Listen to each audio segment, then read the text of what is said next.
Welcome to A.N.O.C. Comedy 6, everybody. You can clap for that. Yeah. Make some noise. Keep it going, because that was kind of shitty, I'm not gonna lie.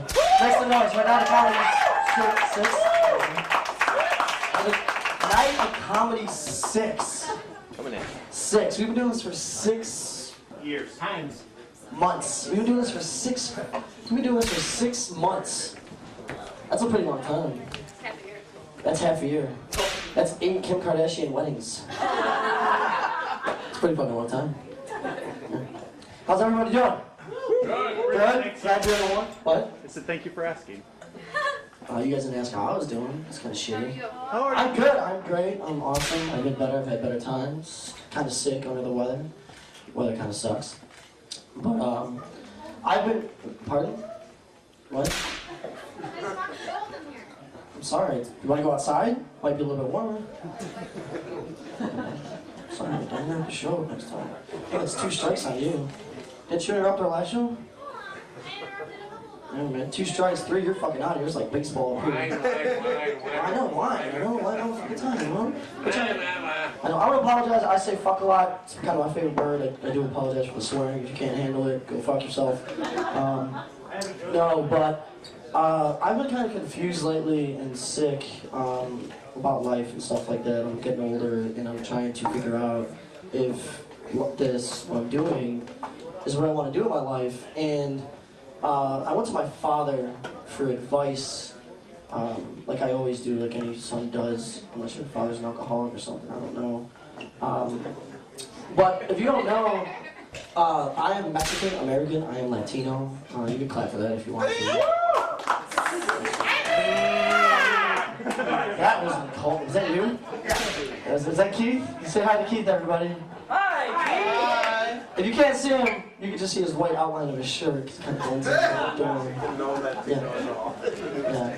I tell people that I'm American Mexican, though, because, yeah, I don't know a lick of fucking Spanish, and I want to get a job. So, yeah, I don't want to do your wrong either. But my dad is like straight out of the border Mexican. Like he's like thinks Mexican people are like better than everybody else. Like he's that guy, like straight legit. Like he thinks Mexicans are Autobots and every other race are Decepticons type of shit. And I'm just like, Dad, times have changed, blah blah blah blah, whatever. But I told my dad, I was like, Dad, you know, I'm having trouble. I'm not sure, you know, if this is what I want to do. I just want to be a successful, I just want to tell you that I want to be a successful son for you. You know, because everybody, you want that for your children, right? You want your son to be successful. And I'm like, all right, Dad, I'm like, can you help me out, you know? And my whole life, my dad's always given me the same advice. He's always said, be true to who you are and never forget where you came from and never forget your roots and the sacrifices that I've made for you and that your grandfather made for you to be in this beautiful country, because you'd be fucked if you were in Mexico. It's a shitty fucking country right now. And it's what? It's warmer there right now. Yeah, it's warmer there right now, but I mean, it's crooked as fuck. Like, cops there will fucking shank you for $1. It doesn't fucking matter. But he's all about me, you know, being homely and everything. And the other day he sat me down and he's all serious talking to me and he's like, I'm gonna give you some advice, 2 things to always keep with you when you move on in life. And he goes, all right, the first thing, like I said, don't ever forget where you come from. Don't forget your background, your family, because that's what you have the most. And I'm like, yeah, Dad, I get it. And then he looks at me real serious and he's like, all right, if you really want to be a successful Latino, Mexican, American, and be successful in the United States, you have to do this one thing. And I'm like, all right. And he's very serious at this point. And I'm like, all right, what is it? He's like, marry a white girl. What's a good fucking credit? Like, all right. So that's what you think, Dad. But, yeah, that's what he told me. I don't know. We have a good show for you guys today. I'm going to get off here. And I'm going to bring the first comedian to the stage. He's actually right there. Do you guys see this? This is, I'm bringing to the stage Mr. Woody Watts. Everybody put your hands together for Woody Watts. Hello everybody, I'm Woody Watts. That's me right there too. I have a guitar. I don't have my guitar right now, but I can have it later. If you've noticed me recently, I've had a lot of changes in my life. I finally got a job. I sold out. I got a job. I work at Stratton Hill in Hobart. I bag your groceries. Yeah, you saw me yesterday? Did I work? I worked yesterday. Holy crap. It was 12:30 to 8:30. That's a long shift there. It sucks. I'm not gonna lie.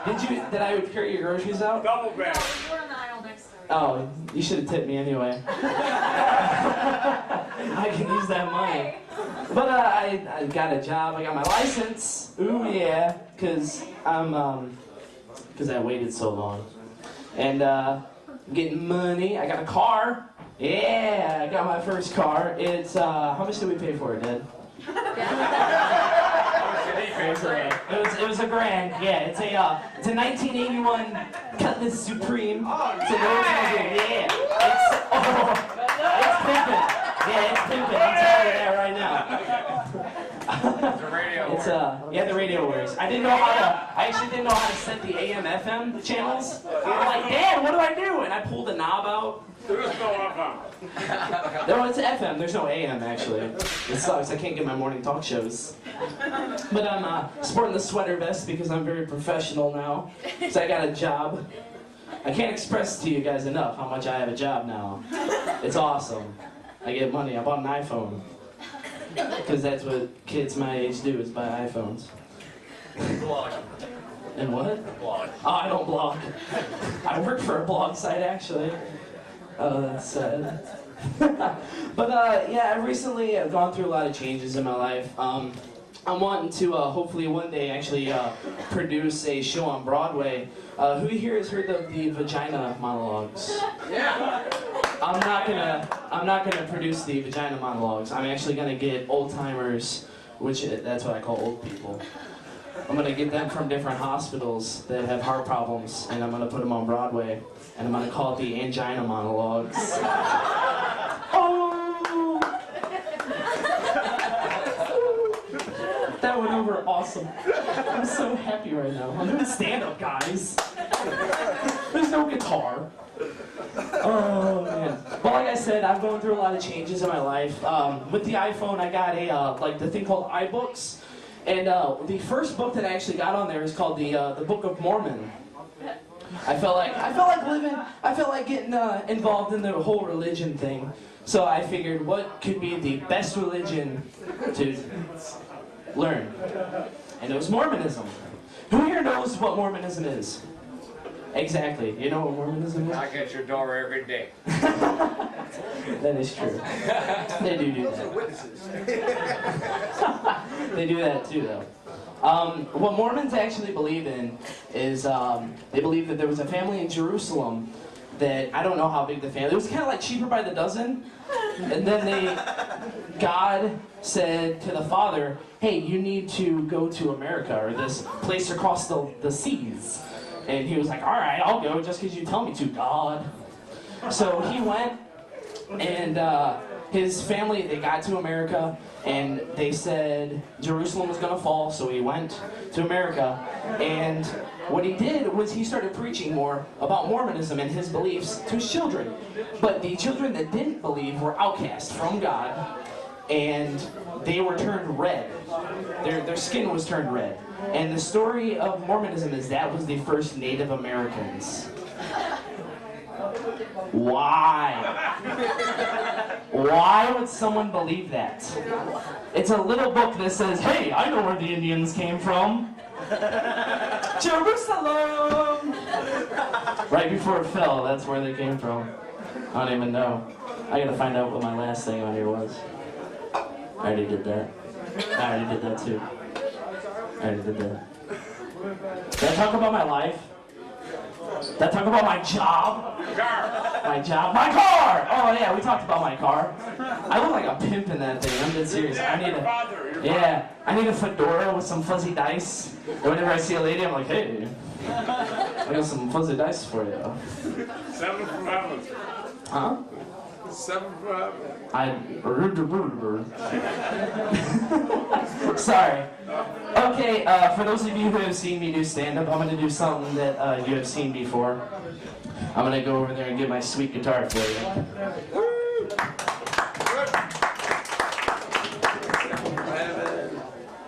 Oh, does he need help?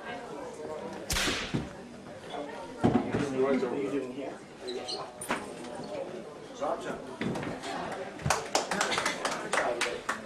You're my station.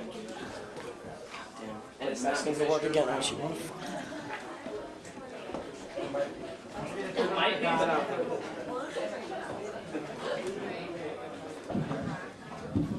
alright. Oh, woo. Turn the mic on. There you go. Thanks, dog. Come on, Pete. Who said that?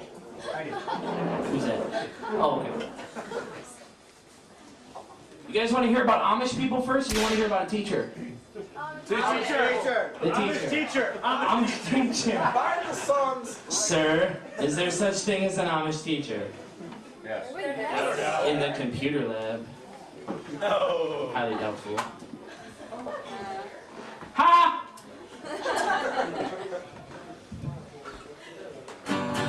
You guys hear that okay? Yeah. Is it on?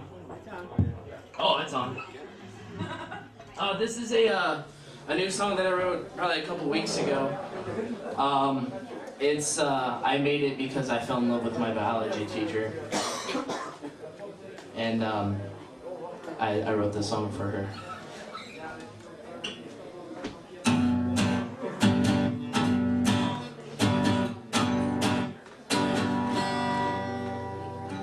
Thank you for all the trouble you went through to get me to pass your class. All the studying time after school paid off and helped me pass.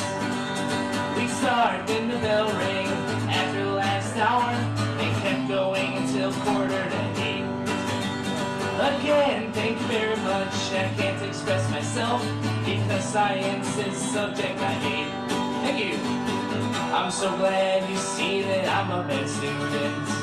I can't get A's or B's, but I'll tell you one thing I can get. That's the signals you're flashing me. The way your eyes, they burn into my books. When I get a right answer, you flash me these looks. When I sharpen my pencil, I can always find your eyes wandering up and down my spine. Admitted you love me. Thanks, teach.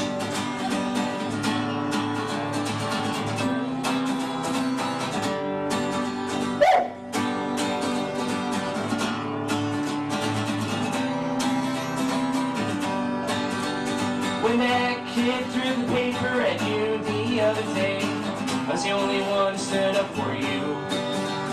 I understand we can't love each other right now, but the principal doesn't have to have a clue. And when we watched that movie the other day in class, our hands touched in the popcorn bowl.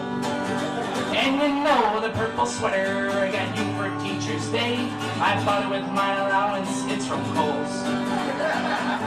I'll love you forever and always, even if you go dead. Even if you were in a coma, or even if you gave me an F.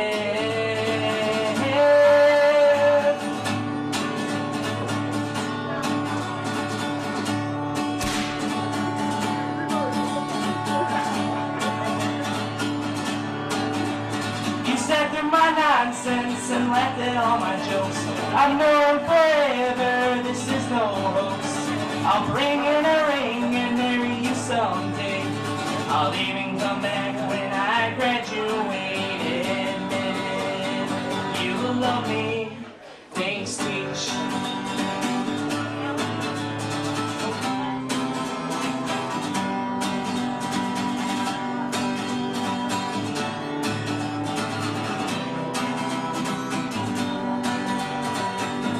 I understand that you're married, but you never have to worry again.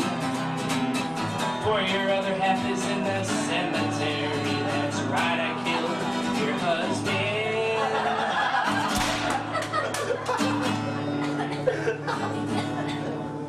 been 3 days now since we've seen you. I'm sick and tired of the substitute. Guess what? We all just got the news. You slipped and fell into a noose. The real line is because of some booze. I just wanted to see how that went over. Remember me, I love you. Things teach.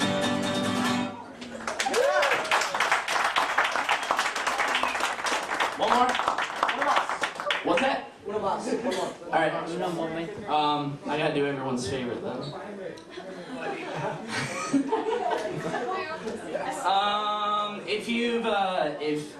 I'm not gonna give the story, it's self-explanatory. You guys know what's up. Nathan, do the claps. Alright.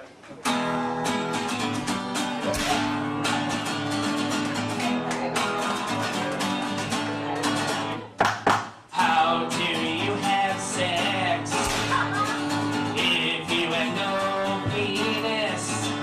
You both have nothing down there. So please tell me your secret. And she said, with tongues, fingers, and toys, we don't need no boys. With tongues, fingers, and toys, we make us a lot of noise. Like goo goo gee ga ga yeah.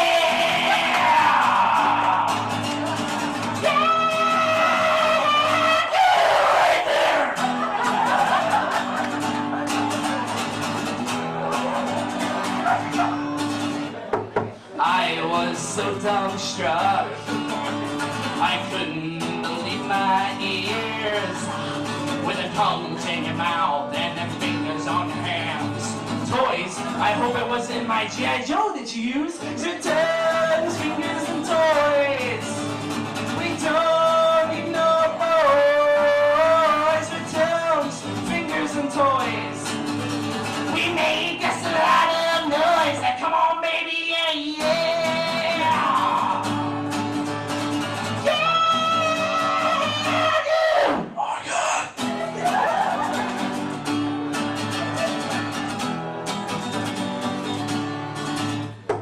I was so dumbstruck, but she began to tell me something. She said, I knew I'd get their reaction, so I'm gonna watch us. And I said, can I bring my camera? With tongues, fingers, and toys, we don't need no boys. With tongues, fingers, and toys, we make us a lot of noise. Like animal sounds, like moo. Thank you guys very much.